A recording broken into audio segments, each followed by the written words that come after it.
The United States finds itself in the eye of a growing controversy, and this time the battlefield is not overseas, but on the face of its own soldiers.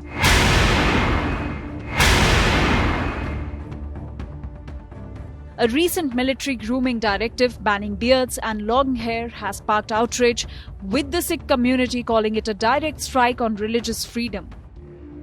At the center of the storm is US Secretary of Defense Pete Hegseth, whose sharp remarks mocking service members with beards as beardos and fat generals have ignited fury. His statement reportedly suggesting that unless you're in special forces, you better shave has been slammed as humiliating and discriminatory. The Sikh coalition in the US and Punjabi voices back home say that this policy forces Sikhs, Muslims and Orthodox Jews to choose between their faith and service, a choice they call un-American.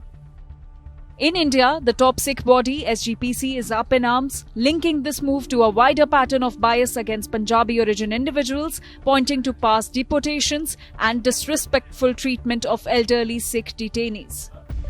In India, political and religious leaders have condemned the move.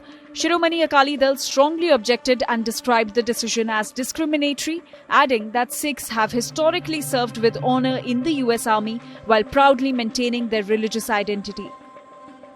Even BJP pointed out that Sikhs have fought valiantly in both world wars without compromising their faith, and that stripping away articles of faith in the name of discipline is deeply unjust.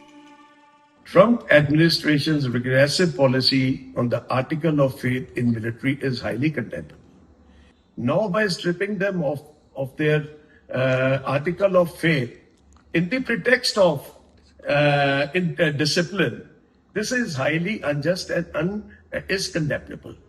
From Amritsar to Washington, concerns are growing that the US, a nation built on freedom, may now be sending a message that faith must be shaved to serve. With Aman Bhardwaj in Chandigarh, Bureau Report, India Today.